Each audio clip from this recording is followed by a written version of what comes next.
Okay, it's time now to hear from our race-winning team of today's 12th annual Dollar General 300 powered by Coca-Cola NASCAR Nationwide Series event here at Chicagoland Speedway.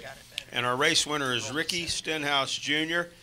He drove the number 6 Bluebird Ford for Roush Fenway Racing. He's joined up here by his crew chief Mike Kelly and his car owner Jack Roush. This is Ricky's 7th win in the NASCAR Nationwide Series, his 5th win in 212. And this is the first win for Roush Fenway in Chicago, at Chicagoland. So that's a good sign for perhaps tomorrow. Ricky Stenhouse now leads the point standings by 9 points over Elliott Sadler. So a big day all the way around for the number 6 Bluebird Ford. Ricky, talk about your win here today. You certainly came on very, very strong towards the tail end of that race.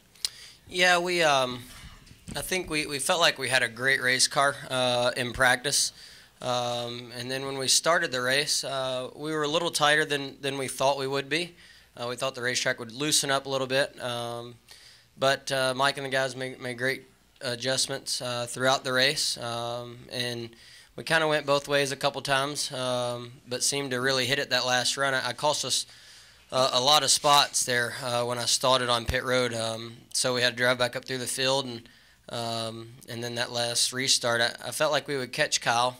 I thought it would take a little longer. He jumped out a little earlier, or a little quicker in the runs before, and then kind of fell off there towards the end. But you know, we were able to catch him pretty quick and take our Bluebird Mustang to victory lane, and that was a fun one. We felt like we left one out on the table here. Last time we were here, leading the most laps and ended up second. So to get the car exactly where it needed to be at the end, you know, I really had no complaints that last run. That thing was really solid, and that's you know, Mike's hard work and all the guys at the shop, Roush Yates Engines. Everything was working well today. Crew Chief Mike Kelly, talk about maybe some of the changes you made out there on pit road and just how the whole team overall performed for you. Well, like Ricky said, we started off probably a little tighter than we thought we would, and just made some small adjustments early, just trying to find out what would make it get the drive off that he needed in the bite without making it too tight in the center. And we actually made a real small adjustment one time, and he didn't like it, and we tried to go back on that, and we were going to try something else with it. We made a few other changes, multiple changes at one time, and went the wrong way on one, and made it compensate for it the next time. And the guys did a good job getting adjustments in when we make multiple adjustments. We just missed it that one time, but we could see the lap times when Ricky stalled the car on pit road the one time. We could see the lap times were really good, and we seen the 54 had a little fall off in his car. And all we needed was just a chance and get him close. In that last restart, he fired off there, and the lap times were pretty incredible. And was just able to pull it off, like Ricky said. I think we led 135 laps here in the first race, and cautions fell just exactly the wrong way they couldn't. And I think Ricky wasn't going to be denied today. He stepped up and took it today. Thank you, Mike. And Jack Roush in here yesterday with Ricky, looking towards next season in the Sprint Cup Series. But certainly you got a lot of business to take care of this year in the Nationwide Series, and this young man right now looks like he's bound and determined to win his 2nd straight championship. He's certainly on a championship form. It was great to be here with a new sponsor, Bluebird, and of course, since we hadn't won here, I don't think Ford won here either. So we got caught up on that. You know, one of the things that it's a little hard to look at, you know, watching Mike and Ricky from a safe distance. You know, I'm down at the other end of the pit stand there.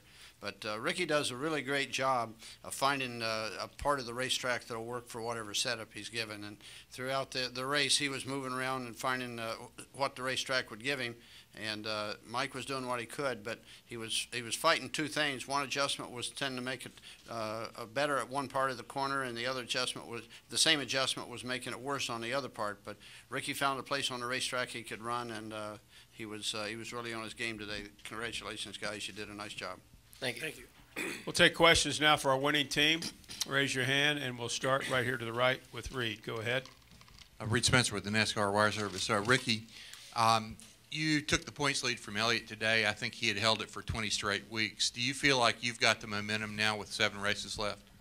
You know, the last 4 races, I think we've finished second, and first. So, you know, I feel like we got good momentum. But in this business, in this sport, anything can change at any time. So you got to keep your guard up. We got to keep not making mistakes. You know, we were, you know, very fortunate that we overcame the mistakes that we had today. You know, both on pit road, a wrong adjustment and a stalled car. So, you know, we overcame that today, and that's what we need to keep doing. But as we keep going, we got to make sure that we don't make those mistakes. And you know, I feel like the 2 cars not done winning. I don't feel like we're done winning either. Just gonna have to stay on our A game. Other questions?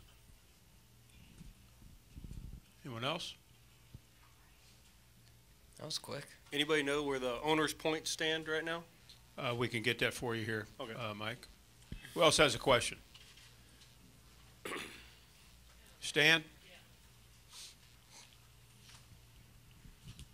Stan Creekmore with RPMTonight.com. This would be for Jack Roush. Jack, how much of what you all learned today will you be able to utilize to your benefit tomorrow? The cars are so much different, and the engines have got so much are different. They've got much less power, so there won't be a great benefit. But the tires are the same, and what was done with the pressures today and how that affected the car throughout the run will the crew chiefs, I'm sure, for tomorrow's race will be after Mike tonight. He won't be able to hide from him. He'll have to give it up, and that will be probably the only benefit is things went right or went wrong on tire pressure.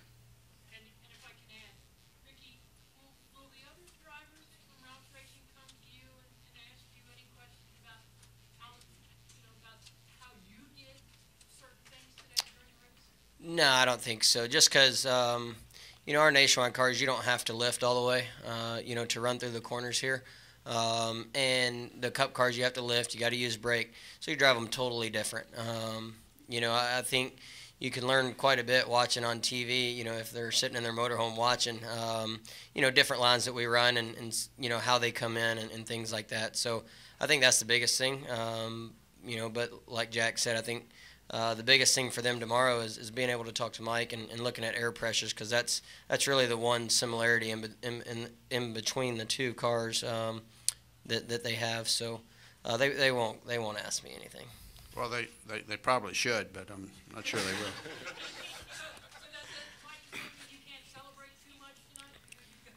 No, we do it whether we win or not. We sit down with my engineer Seth and the engineer from Ford, and we always do a race debrief, and we send that out to all our Cup crew chiefs, our Cup engineers, and then as the night rolls on, I'll get a conversation with Matt Pusher, Chad Norris, and Jimmy Finnig, and we'll talk between tonight and tomorrow, the race time. I'm sure multiple times they'll ask us what we thought the track did, what tires did, what our changes did. Like Jack said, the motors, the bump stops they run versus what we done. We can't help them a lot with car stuff, but we've got a real good working relationship with those guys. I worked with Jimmy Finnig for a long time, and he's like a dad to me, and has taught me most of the stuff I know on race cars and working with drivers, and any information we could do to give him and Matt or Pusha and Biffle or Carl and Norris a shot for tomorrow. We definitely we all succeed when our Cup teams run well. Got a question here from Jim Utter, right off to the left. Jim Utter, Show Observer for Ricky. As Reed pointed out earlier, I think Elliott or some others have led the points most of this season. Was there ever a point where you felt you didn't have a chance? You wouldn't Never. be in the mix to be? No, repeat? no, never. I felt like we've been one of the best cars each week. You know, I felt we've been really, really consistent.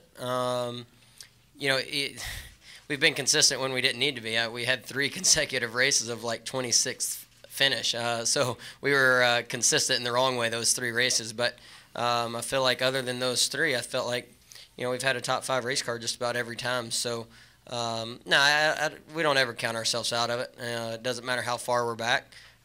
We've came from way back, and gain the points lead. But then we turned around and lost it as well. So I think we gave up 35 points at one time, in that 3-race stretch and lost the points 70. lead. 70, whatever it was. But, I think you don't ever count yourself out in this sport, in this business. Like I said a little bit earlier, anything can happen at any time. You just got to make sure you're watching everything you're doing. Other questions? Bob has one.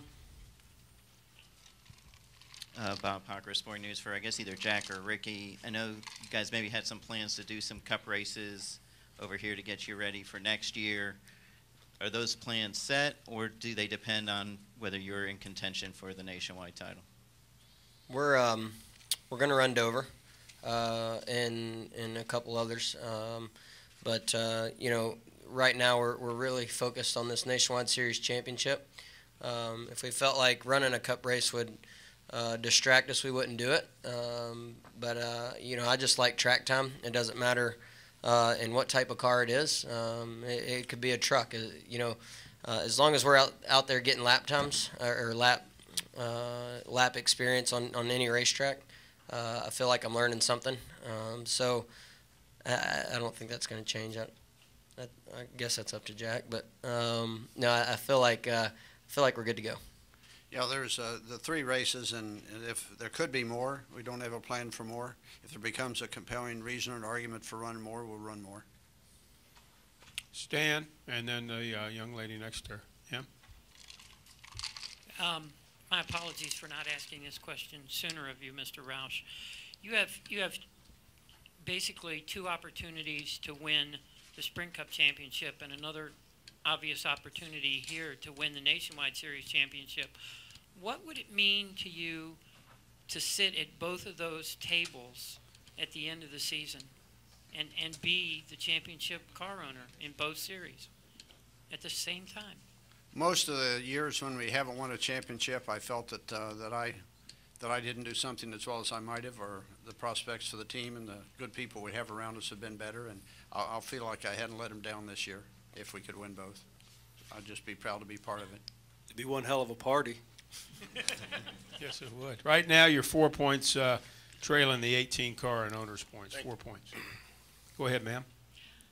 Ricky, you come from dirt track racing, sprint cars. How much similarity, if any, from that to this, what you race today and your success, do you give any kind of credit to the dirt track and the sprint cars that you used to race? Is there anything? Mike gives credit to it. The race cars are totally different. But when we have a loose race car and I'm having to turn to the right, I'm not uncomfortable. In these nationwide cars with the lower horsepower, there's a fine line where that you want it loose and sideways to run fast. And generally, I'm not very happy if I'm just turning left. So Mike gives a lot of credit to that, and I think I learned everything that I knew about racing from my dad and running sprint cars, watching him run sprint cars for a long time, and then when I was behind the wheel. So. That's where I learned racing. So I feel like it's taught me a lot. Thank you. Any additional questions? Congratulations to the number Thank 6 you. Bluebird Ford, Ricky Stenhouse Jr., Mike Kelly, Jack Roush. Congratulations, Jack. Good luck tomorrow.